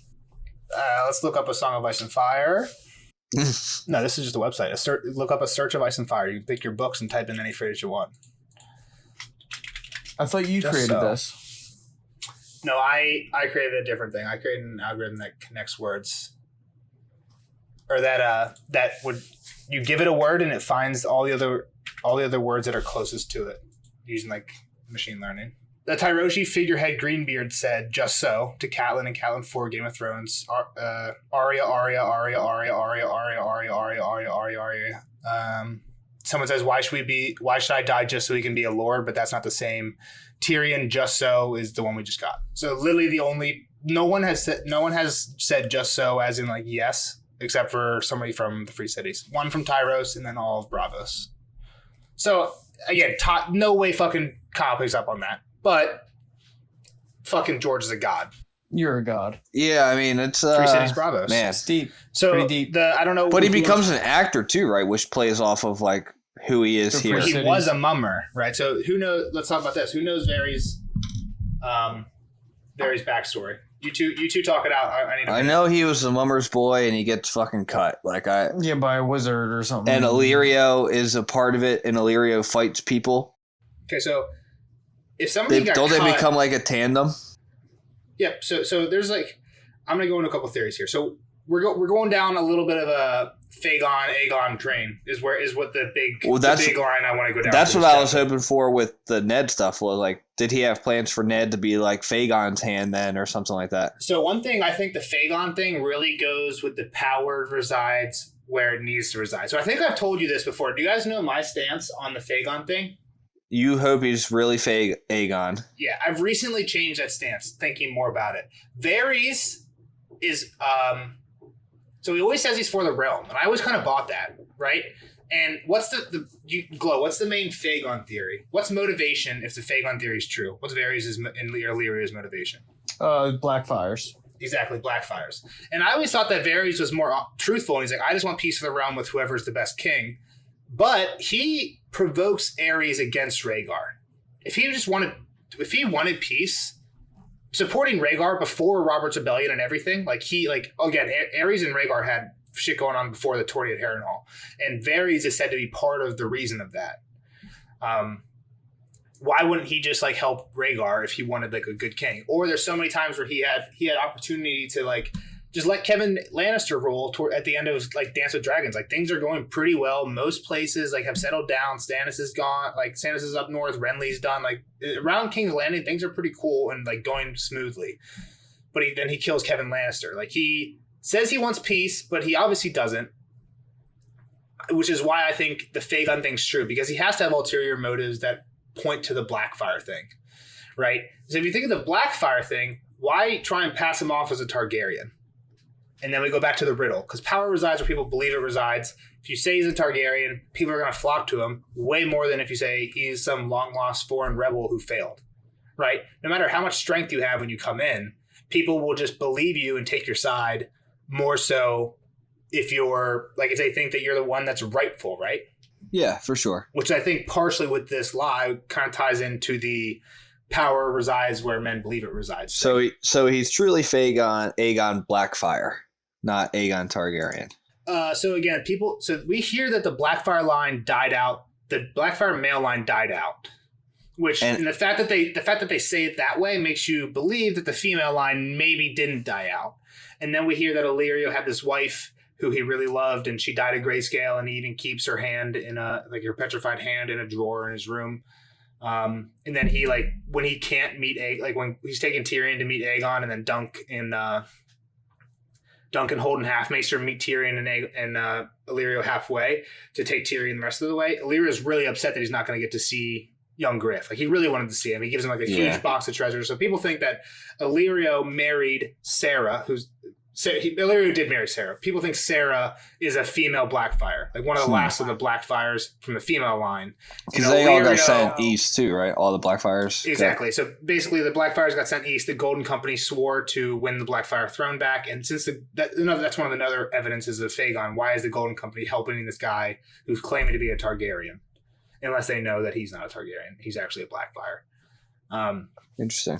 But yeah, I think a lot of that goes with the power resides where you believe it resides, which is why you tell everyone he's the actual Aegon, right? Why else do that except for the Phaegon, except for people who he just always marry Dany and then still you get that kind of Targaryen. So I was always curious, like, why did Varys invest so much in Dany and Viserys when it seems like his end goal is Phaegon?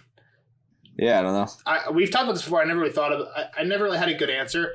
I heard one. I saw, like, I was reading something, or I saw a video where somebody mentioned that they think that his whole point was that he wanted Viserys to invade with the Dothraki and just cause mayhem. Basically, cause the kind of mayhem that the War of the Five Kings caused. But if you don't know that's going to happen, how do you cause that? Well, you send the Dothraki over there and just fuck everything up.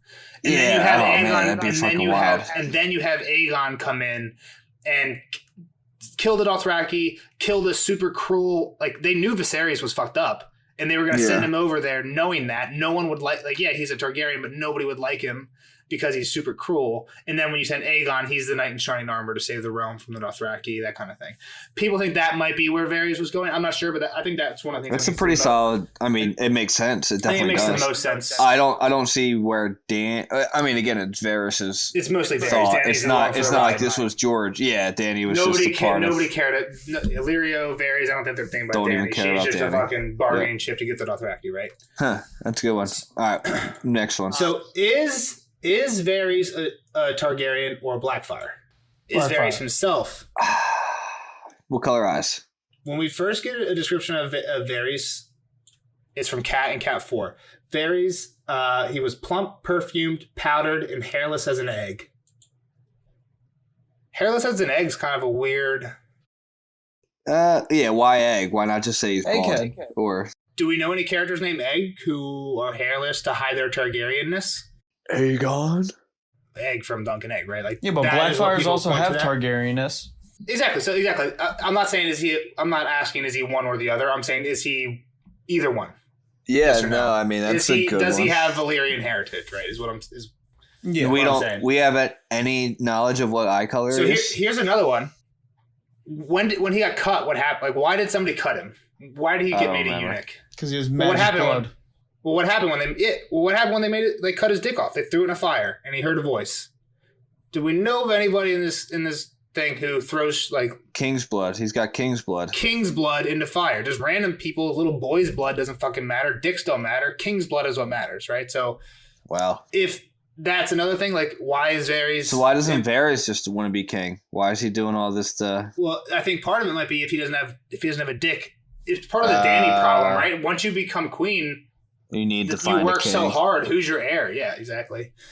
And then the other thing is we hear in the same Cat chapter where we see Tyrion the first time, Cat 4 in Game of Thrones, when she's coming up to the Red Keep, we hear about Maegor building the castle. And after he built the castle, he had all these builders build the castle with all these secret tunnels and stuff. And after he built the castle, what did he do to the builders? Killed them. Kill them all. So they didn't know the secrets and tunnels, and he knows them. Motherfucker. The quote is, only the blood of the dragon would ever know the secrets of that fortress. He's a fucking Targaryen. Or Blackfire. Yeah. Which is still a Targaryen. Wait, so why does that make him a Targaryen? Well, the quote says, only the blood of the dragon would ever know the secrets of that fortress. And Varys knows all the secrets of the Red Keep. Holy shit. It's just like a weird quote. The cat, before we get any chapters in Cat Landing, in King's Landing, Cat says that. And now at this point, we're like, oh yeah, Varys knows all the secrets. Like, we take that for granted. If you go back and read that Cat line, you're like, wait a minute, Varys knows all these secrets. I mean, holy shit. He's a Targaryen. I believe it. You don't have to sell me anymore. I have two more little ones. There's one. I saw this theory. I'd never seen this theory before. When Arya is in, I don't know if you guys remember this. When Arya's in Braavos, there's a whorehouse that she goes to, and there's a whore called the Sailor's Wife. She does this thing where she'll fuck anybody, but you have to marry her first. They have like this like half-ass like marriage session, and then you get married, and whatever, she'll fuck you or whatever. Right? I don't remember that at all. She called the Sailor's Wife. She's really nice to Arya. It's when Arya is selling clams and cockles. Well, she has a daughter. Oysters, clams, and cockles. She has a daughter named Lana. And people think that that's a hint that she might be Tysha. She's about the same age as Tysha. This daughter is about the same age that is the age a child of Tyrion and Tysha would have been. And it's named Lana, which seems like kind of after Lannister, right? Okay.